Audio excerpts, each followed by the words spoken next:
राधे राधे।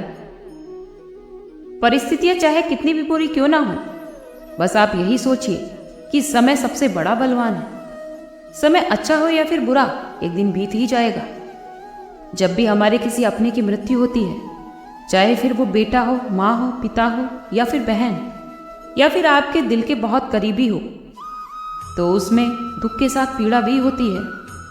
और यह पीड़ा समय के साथ कम भी होती है, लेकिन बढ़ भी सकती है।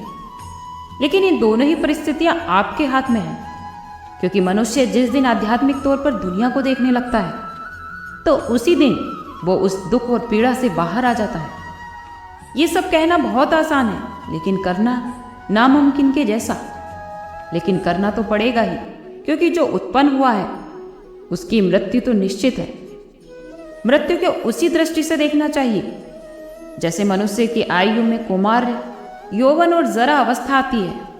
उसी प्रकार मनुष्य दिन और रात की तरह से जीवन और मृत्यु को देखता है।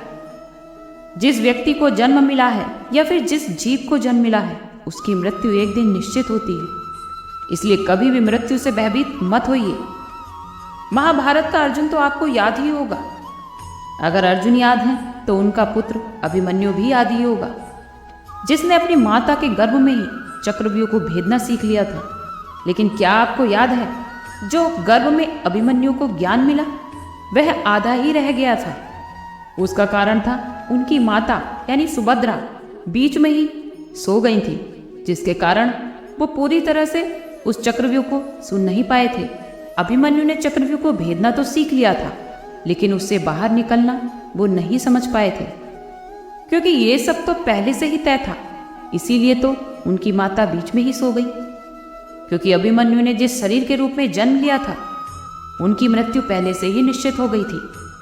जब अभिमन्यु की मृत्यु हुई तब अर्जुन बहुत परेशान हुए।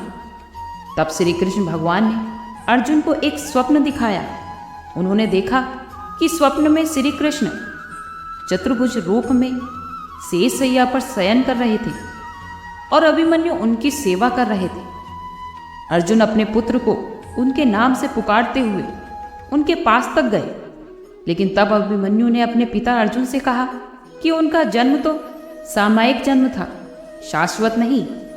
मैं तो कुछ दिनों के लिए एक अभिमन्यु का रूप धारण कर लिया था, लेकिन मैं वास्तव में अभिमन्यु नहीं हूं। तब ये देखकर अर्जुन समझ गए थे कि कोई भी आत्मा किसी शरीर को कुछ समय के लिए धारण कर लेती है तो वह उसका शाश्वत रूप नहीं होता।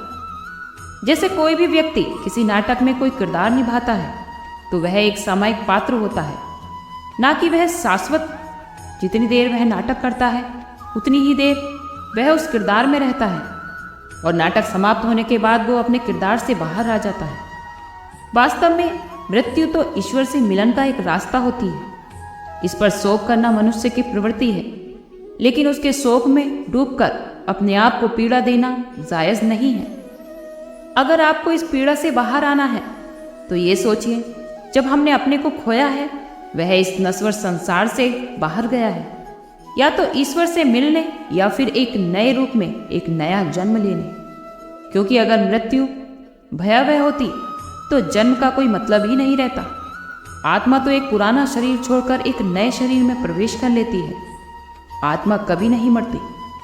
आपका जो आज अपना है वो कल किसी न किसी नए रूप में कहीं और जन्म ले लेगा, और इससे आपको और उसको पीड़ा ना हो।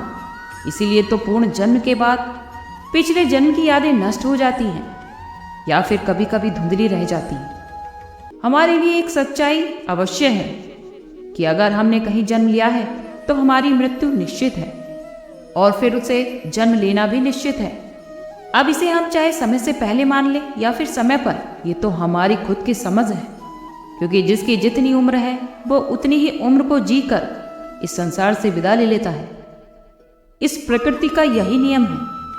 इसे मानना थोड़ा मुश्किल है, लेकिन इसे नकारना नामुमकिन। क्या बिना डरे भी कभी मौत का सामना किया जा सकता है? या फिर मौत का नाम सुनते ही हम डर क्यों जाते हैं? हम ये सोचते हैं कि हम मरने के बाद कहाँ जाएंगे, हमारे साथ क्या होगा और हमारी मृत्यु कब आएगी। हम कुछ समझ नहीं पाते हैं, बस ये है सोचकर मृत्यु के नाम से भयभीत होते रहते हैं। ये भी हमारे दिमाग में चलता रहता है कि जब हमारी मृत्यु आएगी क्या कोई हमारे साथ होगा या हमें पीड़ा होगी। और ये सब भी सोचते हैं कि हमारे मरने के बाद क्या होगा, क्या हम अपने परिवार से जीवन में फिर कभी नहीं मिल पाएंगे और इस मृत्यु के बाद हम सब अलग हो जाएंगे, और क्या आने वाले टाइम में हम कभी मिल पाएंगे या नहीं, या फिर अगले जन्म में हम एक दूसरे से मिल पाएंगे। ये सब सवाल हमारे दिमाग में चलते रहते हैं। क्या ये बात महत्वपूर्ण नहीं है कि हम जानते हैं ये जीवन हमेशा के लिए नहीं है, तो आपको इसका बेहतरीन इस्तेमाल करना चाहिए। ये बात बहुत महत्वपूर्ण है। सबको बचपन से ही मृत्यु के बारे में जानकारी होनी चाहिए, क्योंकि जो मरना नहीं चाहता वो जी नहीं सकता, क्योंकि वो तो जीवन भर डर में ही जीता रहेगा। इस डर को लेकर आप पूरे उत्साह से जीवन नहीं जी पाएंगे। हमेशा आपके दिमाग में यही डर लगा रहेगा कि मैं मरना नहीं चाहता, मैं मरना नहीं चाहता। जो मौत से नहीं डरता, जो इस तरह से जीता है और अपने दिमाग में रख कर ये जीवन जीता है कि मुझे अगर आज मरना पड़े तो मैं तैयार हूँ, मरने से क्या डर। ऐसा नहीं है कि मैं मरना चाहता हूँ, लेकिन अगर मौत आती है तो ठीक है, क्या डर है। तो ऐसी सोच के लोग ही अपने जीवन को पूरी तरह से जी पाते हैं, क्योंकि अगर आप मरना नहीं चाहते तो आप जीना भी नहीं चाहते। ये सोचकर कि हम मर रहे हैं या फिर ये सोचकर कि हम जी रहे हैं, ये दोनों अलग अलग बातें नहीं हैं, क्योंकि हमारी मृत्यु हमसे पूछकर नहीं आती।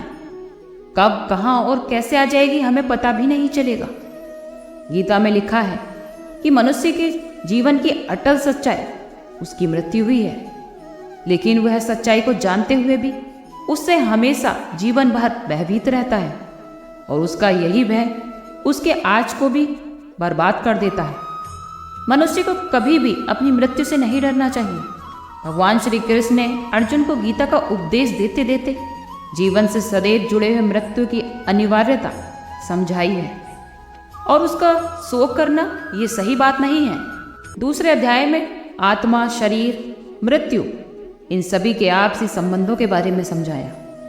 भगवान श्री कृष्ण ने कहा कि आत्मा तो अविनाशी है, जिससे यह सर्वव्याप्त है, इसे तू हमेशा अविनाशी समझ।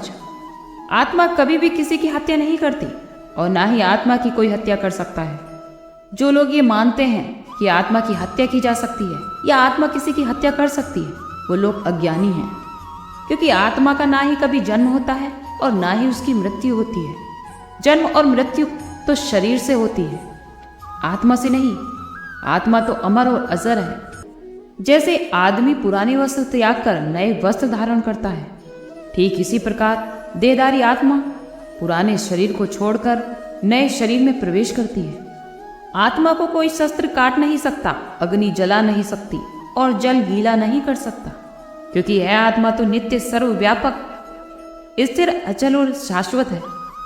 मैं, तू और ये राजा पहले सभी नहीं थे, आगे ये सब नहीं होंगे, और अब के बाद ये सभी नहीं होंगे, ऐसा भी जरूरी नहीं है। भगवान श्री कृष्ण ने जो ज्ञान दिया है, उस ज्ञान के मूल रूप को पकड़कर उसे समझने की कोशिश करें। मरने का डर तो एक मनोवैज्ञानिक प्रक्रिया है। आप चाहें तो आप किसी भी चीज के बारे में डर उत्पन्न कर सकते हैं, और आप किसी भी चीज को लेकर भयभीत भी हो सकते हैं। इस धरती पर छाया सबसे हानि रहित होती है, लेकिन लोग छाया से डरते हैं। इसमें क्या ही किया जा सकता है? क्या हम छाया से सुरक्षित कोई भी चीज बना सकते हैं? लेकिन लोग फिर भी छाया से भयभीत होते हैं।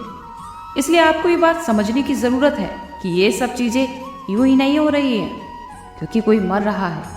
ये सब चीजें तो बल्कि इसीलिए हो रही हैं क्योंकि इसके पीछे अज्ञानता है। हम अपने मन की प्रकृति, अपने शरीर की प्रकृति, अपने अंदर जीवन की प्रकृति को समझे बिना यहाँ एक गैर प्रवृत्ति को में रहने की कोशिश कर रहे हैं। हम दिल में जीवन के बिना दिलचस्पी लिए जीने की सिर्फ कोशिश कर रहे हैं।